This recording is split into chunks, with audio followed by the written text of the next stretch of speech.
Hi, this is Marci Seither. Welcome to the Southern Christian Writer. Today I am interviewing Tara Johnson. She is an author, a speaker, and a very busy mom. I am so thankful that she is here to share with us how God has been using her voice even when she didn't have one.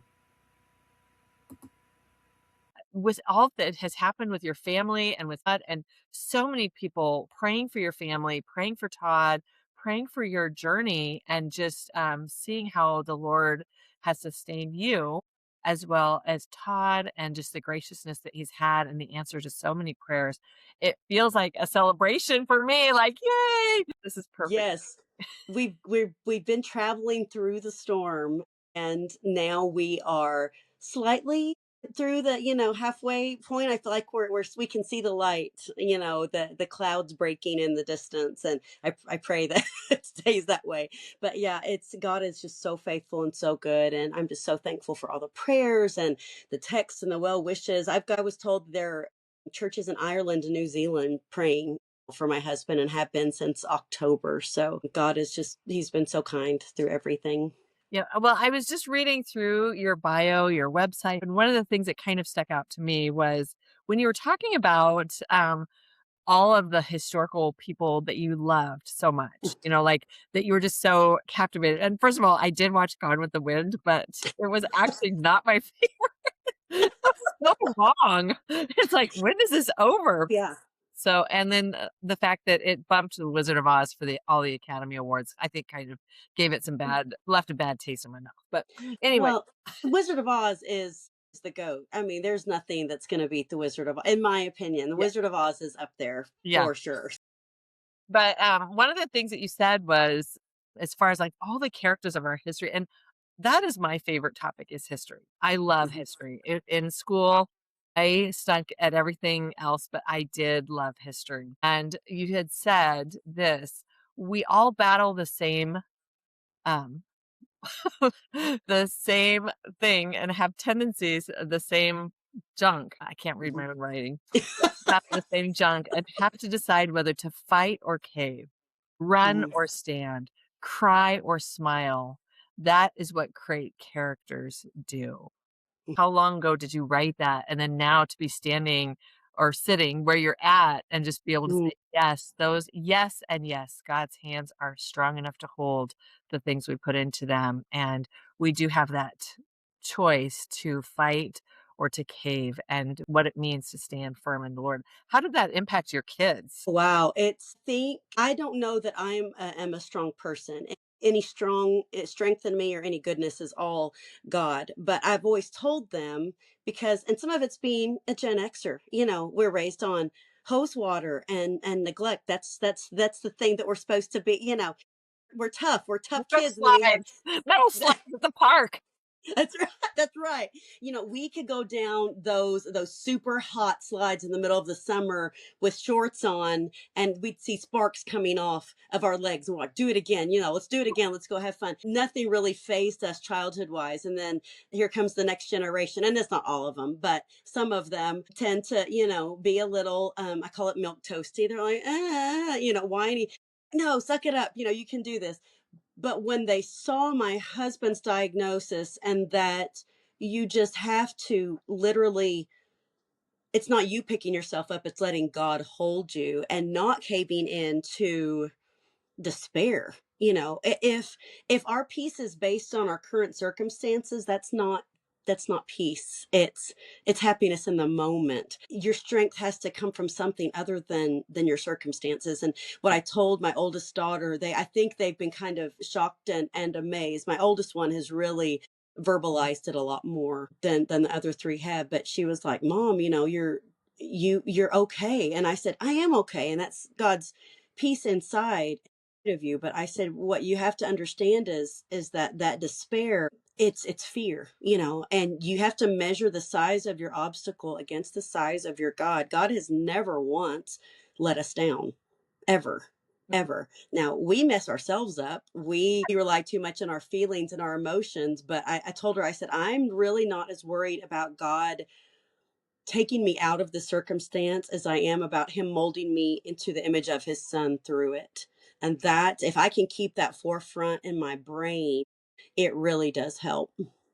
And then sometimes going back to that thought of despair and Yeah. fear, I think sometimes the confusion is in the fact that despair sometimes is because we don't get what we want. For sure. So, like, that's that and then we blame it on the fact that, "Well, maybe I'm in sin," like, or maybe Yeah. it's not what's best for you, like, you're not gonna get a pony just because you asked, Right. like and so Yeah. and I just think I wanna go back because I don't know that everybody knows that you were a singer first. Like, so many people that know you know that you're a writer, you're an author, you really dive into the Civil War era, and you've got these I love the covers. Every single book of yours is just it looks like something you would want as a poster, like, just Oh, framed poster. It's beautiful, but I don't know that publishing houses were knocked it out of the park. They were all. I have no can take no credit for any of them. well, but They're all great. that's great. I mean, I really felt like it reflected the story, it reflected the theme and stuff, and so I was listening to your music and stuff, and you had, I was wondering, like, you have Daddy's Hair. I was a recording artist for years, and I still go into the studio on occasion. If there's a friend that's like, "Hey, can you cut this?" or "Would you mind recording this for my dad's funeral?" or "Can you do some voiceovers?" There's a guy right down the road who's a producer, so I'll pop in there every now and then and just do some easy projects. The most fun I think I ever had with my dad was because my dad's a preacher and he's bald, and I we tell him continually that his head is like heaven because it shines like the sun and there's no parting there. Yeah. So I told him we took Daddy's Hands, that old song, and I changed it to Daddy's Hair. And there was a concert I was doing years ago, and he came. So I put him on a stool and rubbed his head as I sang it. Oh my And he was every color in the rainbow. He was such a good sport. We had a blast that night. The laughs were pretty good. god, So that's yeah, I pull that one out every Father's Day. He's like, "Thank you. That's the legacy you're leaving me with." I said, "You're welcome." welcome. But I do have to say, the old favorite of I'd Rather Have Jesus. Mm, Like, I could hear that. We just went on a trip and we saw things that were so old and so sacred, like the cathedrals that took 200 years to build and stuff. And you know what? God is still kings and kingdoms can all pass away, mm. but there's something about that. Something about that name. Yeah, and I so was wondering if you saw this in Ireland. So when I was in the UK, I think we were at Chatsworth House, maybe the manor there, but I need to go back and look at my notes and see because we went so many places I can't remember. But in one of the little chapels, the little church buildings that are on site, I know they have that in Ireland as well. Each, big landowners had their own chapel and their own um reverend parishioner, and there was one particular chapel that we walked into, and to me, it was more impressive than the actual building. But there was a kneeling stone that had been worn away by the knees of the family who were continually in there praying. It was like a huge dip. Did you see anything like that in Ireland? Because I know you were in some beautiful places. we saw that, but we also saw it when we went to a cathedral in Wells, England, super tiny, it's not too far from Bath, and the stones, when John Yeah. was we were walking up the stones, and the stones literally were curved because of the years that Wow. the priests had walked over. It had started being built in 1100s. So Wow. and that was really kind of, just crazy. And then just to see the old, like, the City of Kings, it was in Ireland, and just to see in those stones, "To God be the glory." And Yeah. I'm like, "You know what? Atheists don't have anything like that." To no one. No, to no one be nothing. So, I mean, but to get dedicate their lives, their whole world revolved around "To God be the glory," and to the glory of God, zealous for that. But the fact is that we still have carry that torch in us. And Yeah. I feel like as writers, we still are the ones to carry and bear that torch and make sure that it gets passed to the next generation. Like, what are we inscribing in our lives, in our children's lives that will Mm. last way past when we're here? So, Absolutely. Well, and like you mentioned, uh, I'd rather have Jesus. It's such a perfect example well, of that because It's beyond the here and now. It's beyond cathedrals or stone, but knowing that his word never returns void. And that's the task we've been given, is to keep shining and keep sharing and let it be passed on. Yeah, it's a sobering thing. And to know, some people get so excited when they see their first book, and it is super exciting. Opening up a box and seeing books, and all that work that, but just, I think I sometimes am convicted because I need to stop and pray over these, and not just so much for the books, although it's exciting to hold one, but think about the readers who are going to be reading them, because that's really the where the eternal spark is, or the people that are going to be reading it and holding that and carrying that message on prayerfully to somebody else, and the next person and the next person. It's a beautiful thing. But when we were gone, one of the things that we noticed was just all of the stone carvings and everything. Like, they didn't Ooh, have pneumatic tools and all that stuff. no, They were, but how elaborate and how amazingly beautiful and ornate. Like, they didn't just toss up some stuff and say, "Well, we're just gonna give it to God. It's good enough. We're just gonna, push this cathedral out and just call it good." And no, they were committed to excellence. And I feel like as Lord, Christian writers, that's the big thing too, is that we need to be committed to excellence, and yes. we need to always be learning. And I love the fact that you got your body language certificate. Yes, that is, people ask me, is that a thing? Can you get a certification in body? I said, you absolutely can get a certification in body language. And my thing is, I noticed a few years in, once I'd gotten the craft pretty well down and I had enough feedback that I could say, okay, I think I know what I'm doing now, but how can I get better? And how can I get better? Well, that's always what we should be striving for. Like you say, that's one of my pet peeves, is when Christians, they say they're making art, but it's the first thing that pops into their head. There's no crafting to it, there's no revision, and they slap a Jesus sticker on it and say, this is art. No, I tell my mom a lot and we laugh. I said, there's nothing scarier than a Christian with a dream, because sometimes we blame God and say, well, he gave this to me. Yeah, but he also expects you to do your hardest at it, to work at whatever you are with excellence. We don't need to throw up garbage. So I was looking at my writing and I thought, man, I'm really bad about saying she sighed or he smiled. My critique partner is Michelle Griep, and she's amazing. She said, your characters smile more than anybody I've ever seen in my life. And so I'm like, yeah, I really need to work on these action beats. Well, at the same time, my son was diagnosed with autism. And I thought, okay, if I'm homeschooling him and I'm supposed to be helping teach him about social cues and body language, I really better know what I'm doing. So I took this body certification course from Joe Navarro. He was with the FBI for 30 plus years. He has an amazing career. You can look him up online. One of the best. They say he's the top in the world on body language. So I got my certification through him. And what I noticed as I was going through it to help, I thought was helping my son, was that my writing just really began to pop. I was able to get into my character's head. I was able to show the emotions that they had inside, and it kind of spilled out onto the page, which was neat. And they came alive in a new way. So I'm like, oh, that's neat. So it makes me think I should just sign up for all kinds of certifications, and then who knows what'll happen next. So Yeah. it's that's a neat thing about learning. There's an endless supply of things you can apply. Well, and I wanted to go back to the singing too, because I think all this ties together. Yeah. People didn't know that you were a singer. You had a record company. You were Yes. touring. Like, Yes. how long had you? Was that your original dream, was to be a singer? Yes. The very first, I mean, I can honestly say I feel like God was in it, but I'm not going to apply too much to God. But I had this dream when I was 6. I remember I was sitting in my bed. I had been saved at that point. I had just been saved a few weeks before. I given my life to God, but I was sitting in the bed, and I love to sing. And my favorite musical was The Wizard of Oz and Annie and The Sound of Music. Those three I watched on repeat while I was little. And I had this, I was sitting on the bed, I'll never forget it. And I just had this dream. I closed my eyes, and it was myself with a microphone on a stage and a spotlight right here. And I know there's people out there, but I can't see them. And I was singing, and I just kind of tucked that away. I was very shy about it for years. But as I grew into my teenage years, I, got brave and tried to sing in church and do little things, and eventually got my degree in voice. So I had felt from a very early age that God was telling me that he was going to use my voice to reach people for him. That was the plan. That was that my degree is in music. It's in vocal performance. That's what I do. And I was signed with a record label and touring.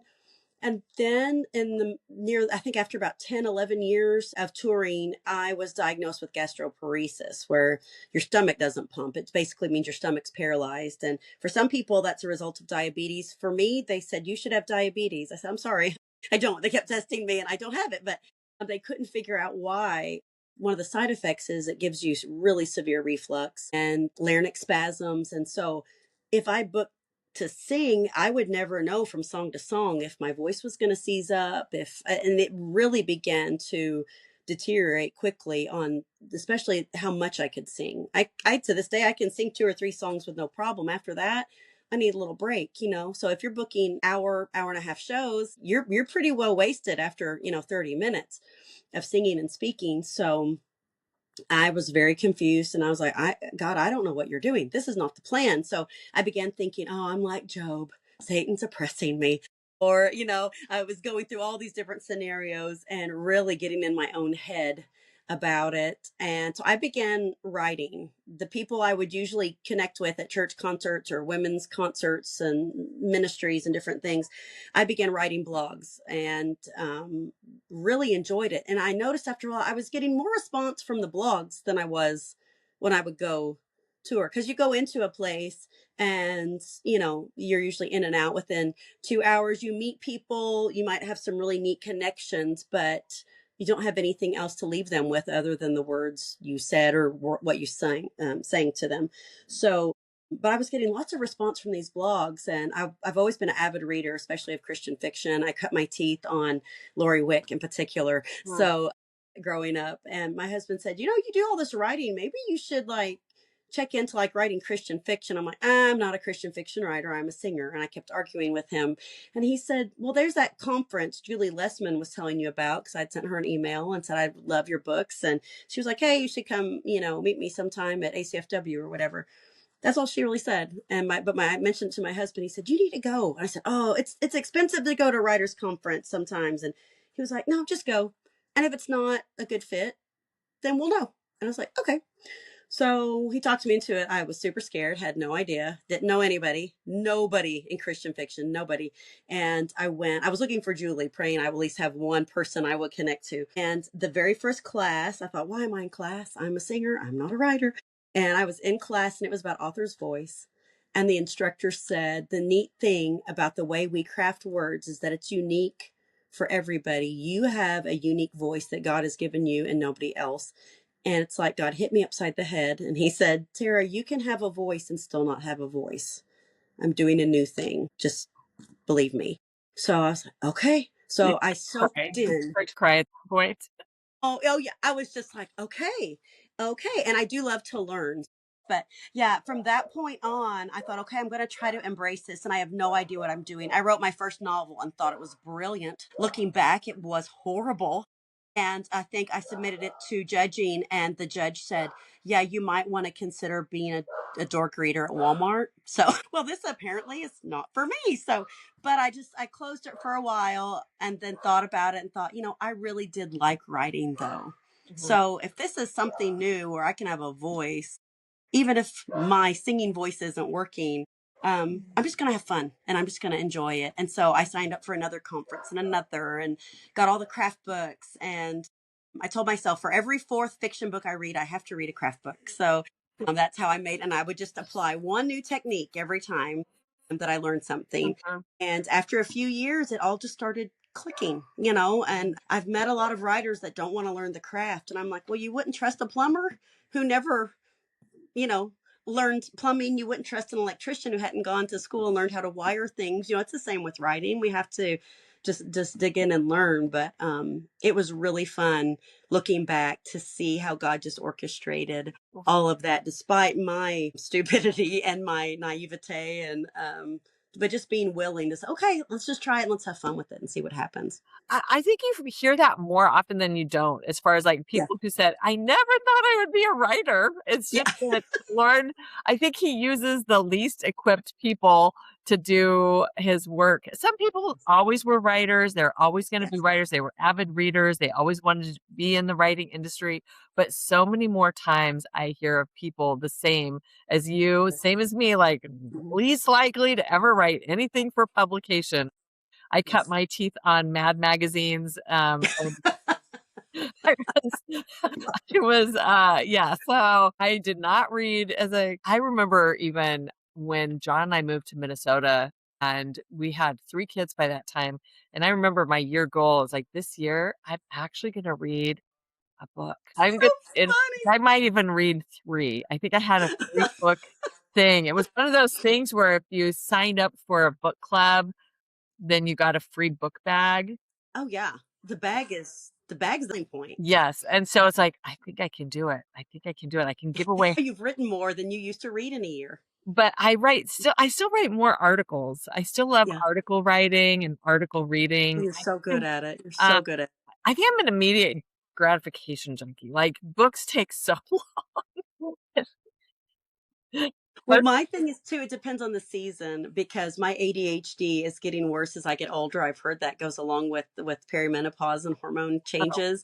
But I really have to force myself to the okay, you can't put this down till you finish the chapter because I'll, be off in some other realm doing some other creative thing. So but that's the nice thing is when you find those books that snag you and you can't put it down, you're like, oh, this is some good writing right here. This is yeah, good stuff. yeah.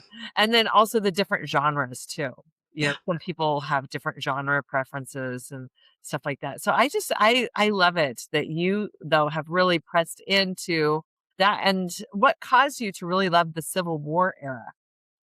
So my mom and I would do this thing every year. She started when I was about 12 or 13. She has a list of movies that I'm not allowed to grow up until I've seen them.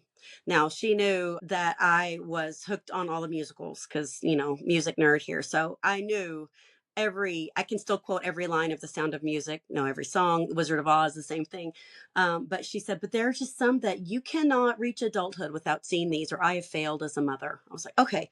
So the first one was Gone with the Wind. So I saw it and I was like, that's like 5 or 6 hours long. And she was like, we're going to take a Saturday when I'm off work. We're going to pop popcorn and get soda and we're going to watch Gone with the Wind. And I was like, okay. So I did it with her the first year. I was like, well, that was fun. I had fun time with my mom, got to eat a lot of snacks, and it was a good story. Although that Scarlett O'Hara, I thought I really don't know if she's the protagonist or the villain. I mean, she's both. I She's both. I think, the strong-willed child would have applied to her. So, but then we did it. She was like, a year past, she goes, "Are you ready for our marathon?" I'm like, "Yeah, absolutely." Um, and at this point, I was taking history classes in school, but some of the history teachers I had weren't great at teaching history. And I think some of it was because they were trying to meet state standards about dates and battles and all these things, but rarely did they get into the people. What I was interested in was the people. And that's why I thought Scarlett O'Hara was so interesting because she was so vibrant. The best characters, we get to see their struggle with character. That's what, and she had a hard time finding her character throughout this. But I was fascinated by Rhett Butler, and they said he was a blockade runner. So in school I looked up what were blockade runners and what did they do. And I thought, ooh, that's kind of exciting. So he was like kind of a spy smuggler, but they really didn't get into that in the movie. So each year we would rewatch it, and each year I would get more and more curious about the high points. And looking back, obviously, Gone with the Wind is an incredibly romanticized version of the Civil War. Not super accurate, although it did have a lot of good historical nuggets and backdrop in there. But that is what initially stoked it. And then I began reading lots of Lori Wick book, any Lori Wick book I could find. Anne of Green Gables. I still have the originals, all of my Anne of Green Gables. The covers have worn off. They're the same ones my parents gave me when I was 13, and they're all duct taped together. But so I really just was really drawn towards historicals. But that's about late high school is when I really began to explore interesting people from history. And then history came alive. And still, if you want to make me happy, give me a good biography on somebody that's Yeah. older than me. I'll read it all day long. I love it. Museums and Oh, yeah. cemeteries. That's my favorite Yes. outing, going to My cemeteries. family. My family made fun of me so bad. My grown kids and my son-in-laws, they were all that mocking me about 2 weeks ago because they said, if you could just go anywhere right now, just to catch a breather for a half an hour, where would you go? I said, I think I'd walk through the cemetery. They were like, are you insane? It's fun. I like going and I like to imagine the life that was lived in those dashes, Yeah, you know? yeah, and, like, I grew up in gold country, so in California, so Oh, wow. history was so rich. I actually lived on the Pony Express route, and s Wow. just to be, like, right where all of the history was happening in California, where gold was discovered, where the Pony Express, where the Love that. Transcontinental Railroad came through, Chinese immigrants were coming in. I mean, you had so much stuff, and I just loved it, and there was Wow. great cemeteries there, and they would always, our kids were like, "Our mom, she's just obsessed with dead people." So, we always get one. I would say, "What did you notice?" And they would see, like, that maybe the flu went through, and there would be Yeah. all they said, "We didn't know so many young kids were in the Yeah. cemetery." I said, "Yeah." 1918. Yeah. Hmm. Or 6 months old or 4 years old, and they had passed Wow. away. You could see, like, they were passing away every month.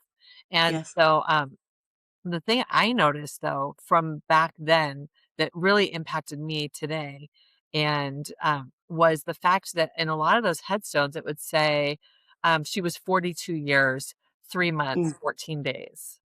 mm. Yes, that's true. Yeah, 76 years, 8 months, 18 days. Like, they had all Wow. that, and for what it took to create those headstones, instead of Yes. just having the date and the dash and the date, it was the Right. fact that every day mattered, and I just Oh, that's so feel like good. we don't live that way anymore. We don't live as if every day mattered, and No. yet those older when you go to those cemeteries and you knew what a struggle it was just Mm. to live, and when they passed away, they made sure how many days, like, it was each Yes. how many days, so That's a story right there. yeah. Uh I love that. Yeah, that is to me one of the neatest things about going through the cemeteries and just like you say, you notice all the different, ages and different things that are going on, but just and I like to think about, what was this person like, and just use my imagination on it. If I see they were married right there, but there's another sister buried to them or somewhere, I assume is like Mm. trying to imagine their family line and their genealogy. It was interesting. I just discovered this. I've never shared this before in an interview because I just learned this past year. So you're exclusive. But when I was growing up here in Little Rock, I went to an elementary school. It's in the hood because I'm thug like that. But it's called David O'Dodd Elementary. And our teacher told us, I think I was in second grade, they said, you know why our school is called David O'Dodd? And we were like, no. He said, because there was a young man named David O'Dodd. He was a teenager back during the Civil War who was caught spying for the Confederacy. Union soldiers caught him when they came down here and occupied part of Arkansas, and they figured out that he was the go-between passing messages to the Confederate Army. So they hung him on that tree back there in the back of the school property. And I was like, okay. So I kind of tucked that away. And then, every state has their own history that they teach the kids. So Arkansas state history, David O'Dodd would always come up. Well, we bought our house where we're living now a few years ago. And my pastor came to me. He said, that's a pretty cool piece of land you've got. And I said, well, it's just like an acre, in the city. We moved from the country to the city, which I really fought because I didn't want to live in the city. I like being in the country and I still do. But he said, no, don't you know that house you're that on the land? That's the Dodd family land. That was David O'Dodd's house that you are. That's the land that their farmhouse. That's where you are. You're on David O'Dodd's original homestead. And I was like, okay, well, that's kind of cool. Yeah, So I see the way the history comes around yeah. like that. So, and just a few miles down is Military Road. And I found this out that that's where the Union Army came through when Hmm. they occupied this part of Arkansas. So history really is all around us. But like you said, we don't pay attention to the days. We don't pay attention. We don't open up our eyes to the value of each day, to the history that's around us, to the effect we have on people's lives. There's so much. And Oh, I think we get busy and we get in a stupor and just kind of go along with the next thing. But there's so much life around us every day yeah. that we I miss. We had the honor, like, I have family history that goes way back to prior to 1600. And that was when we went on our trip. There was the Lord John Chilcot was the first lord of the Chilcot Manor, Mm, right out of Wells, England. And so we found it. And I mean, you're driving, you know how driving is yeah. back there. Like, Oh yeah. seriously, I told somebody, skip premarital counseling. If you want to get married, go to Europe for 2 days and drive with your potential spouse. If you can That survive that, you're good. You're good. that is an excellent point. I like that. Yeah. That was a little tense at times, but we totally John nailed it. I was the navigator, he was the driver, but and our phones didn't work the whole time we were there. So Oh we wow. had like a map, a Google map, and then a Hmm. blue dot where we were. And I found where it was supposed to be Chilcot Manor because I knew it was still standing. Hmm. So we were going to drive there, and you're driving, you're like, praying, "Please don't let there be a tractor on this road. Please don't let there be" Oh like, please. there is Yeah. no way we're gonna have to disassemble this vehicle and Yeah. move it across Too narrow. over the hedge before we can pass. And so here we are driving, and I knew that my relative was part of an uprising to the king with the king's illegitimate son, the Monmouth Rebellion in the 1600s, and that's how he ended up getting sent as a slave to Barbados. And Oh wow. he eventually came and bought land from Lord Baltimore in Maryland. Oh And wow. so we're driving down sheep are all over, and there's this farm, and you could see this big, um, big tower, and Mm. we drove up to it, and it had Chilcot Manor on the wall, on the rock Oh. wall. I started to cry. Of Oh. course, I did what any normal American would do. I knocked on the door, told them, "Honey, I'm home." I've been away for a while, but I'm back. I So went, "I have you've been to" a rebel my from way back. so You've so got we rebel blood.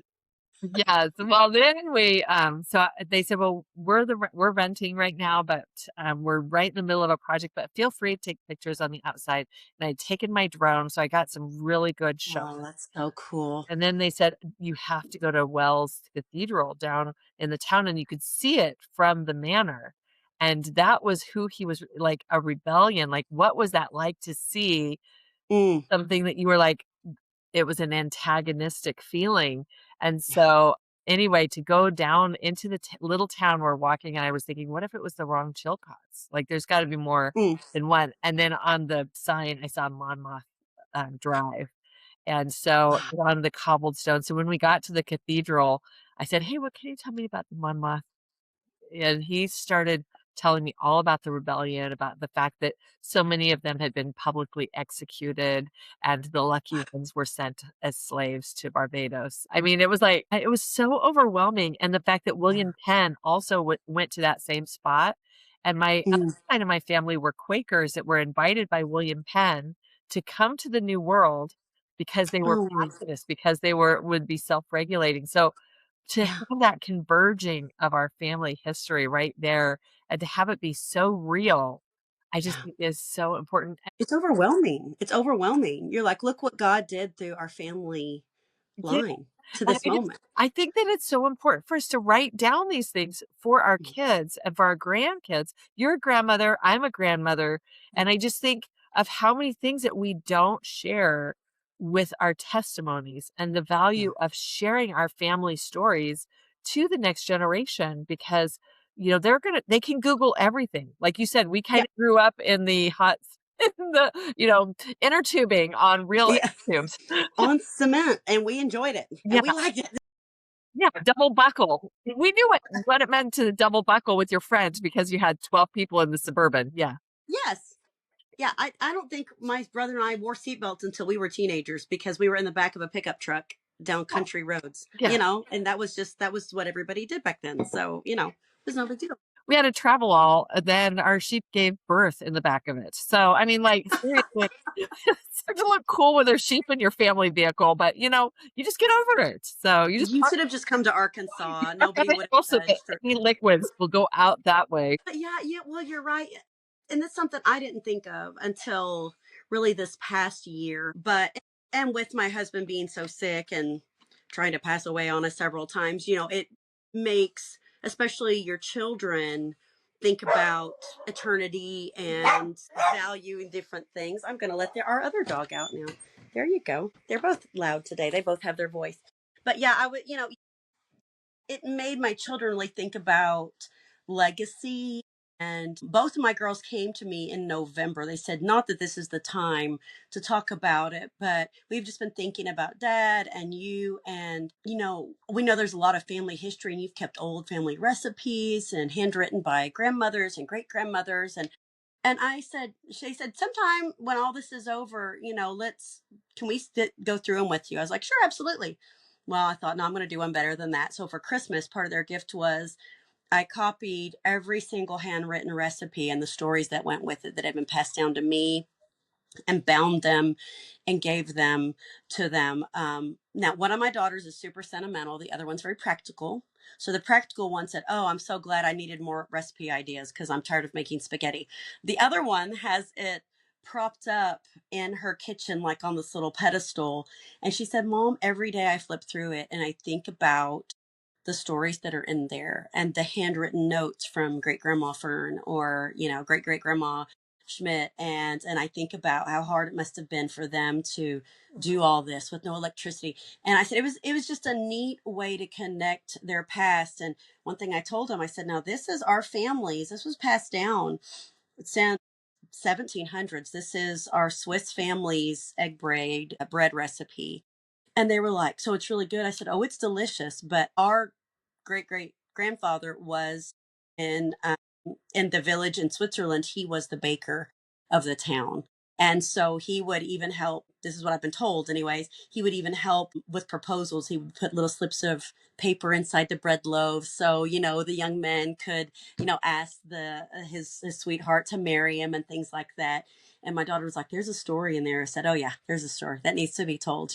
So it's such a valuable thing, and it's something that I assume they really wouldn't care much about because they're the electronics generation.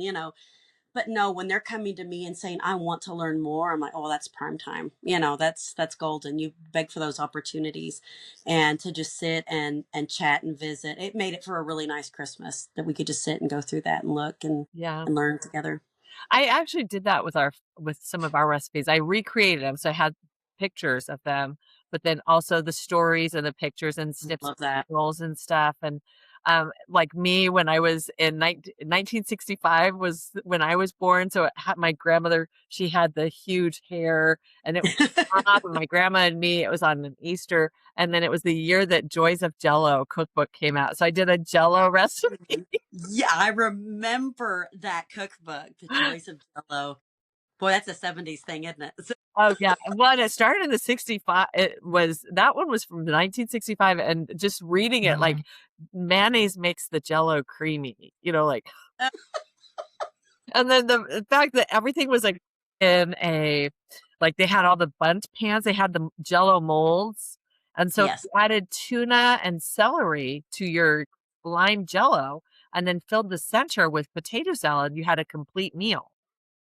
Oh, okay. Yeah, Next Christmas, I'm going to do this and yeah. see what my family says. I love that because I mean it does hold everything together. Yeah, So yeah, it's all in one. But then to think about, like, what it would have taken before to make anything out of gelatin was a huge deal. So for the commoner, like, to have it be instant, you just think of those things. So anyway, it was kind of funny. Now our kids yeah. would be like, "Red dye number 5, why would we feed our kids Why that?" would we do that to our children? Well, I am getting to where I am getting what my friends call crunchy, to where I just want as much natural as possible. But I'm starting to mill our own grain now. That's my newest kick, is milling, and I've heard that it's so good for you. But then I'm like, yeah, now I know why everyone died young, because they're so tired from constantly having to do everything from scratch. They were tired, but man, big difference in then the health benefits and everything. Yeah, But it's that's what crazy. we're planning to get a mill this year as well, and Yeah. maybe a freeze dryer. That's the other thing that's on my list. That's on my bucket list, Yeah. because the stuff will last forever and it keeps the nutrition in. Yeah. So Yeah. anyway, I just started making my own yogurt, which I was Okay. and I'm making How does that go? oh my gosh, it's so good. It is That's so probably way better, isn't it? oh yeah, it's really good. Not nearly as sweet, too.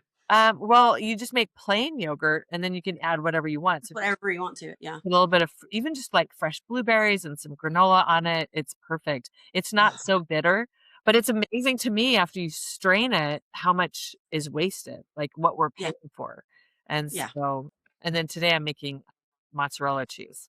So Oh, see, that's my son. He is really into baking. He wants to be the next, I was about to say Gordon Ramsay. No, he doesn't need to cuss that much. He wants to be the next Guy Fieri. He loves Guy oh, Fieri.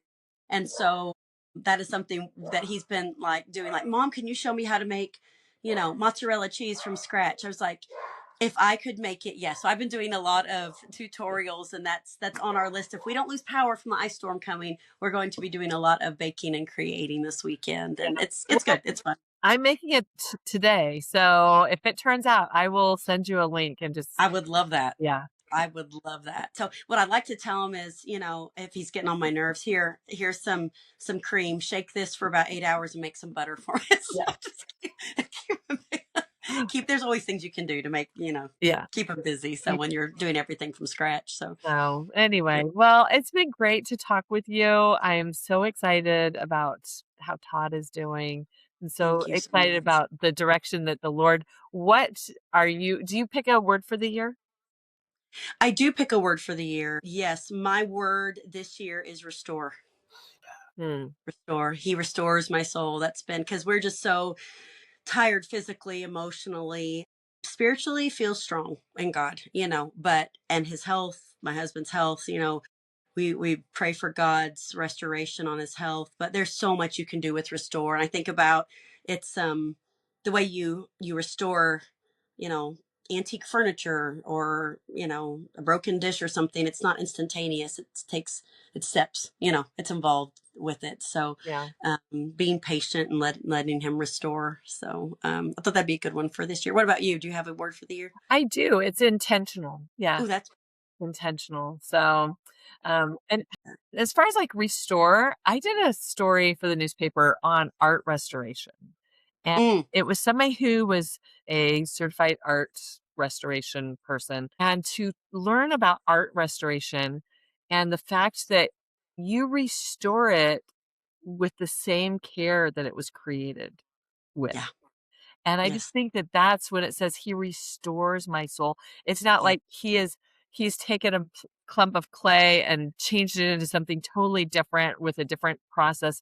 No, he's right. restoring it back to what his original fingerprints are. And I love that. So beautiful. It's beautiful. I know because I tend to think of restore, and this is probably the age I'm at, but I think of restore as in like slapping on makeup or speckle on my face to cover up cracks and broken places. But that's not what God does when He Yeah. restores. Yeah, like you said, it's intentional. It's a process. It takes time, and it's delicate and it's beautiful. And so, yeah, I love that. That's yeah. Art restoration to me is fascinating. So, like, how do you get to the original layer of paint without Mm, destroying it. It boggles my mind whenever I watch. I've seen some documentaries on those, like especially from medieval art and different yeah. things. Like, how do you peel that back without destroying what was Yeah. intended? It's fascinating. Wow. Great. That's a great word. Yeah. So intention. Well, you are a beautifully intentional person. I love that you are just so incredibly encouraging and creative, and I see purpose in everything you do. I can't imagine you getting up and just watching SpongeBob and wasting the day because you have got so much passion and drive, and that's one of the things I love about you. It's just it's that neat. It's a gift.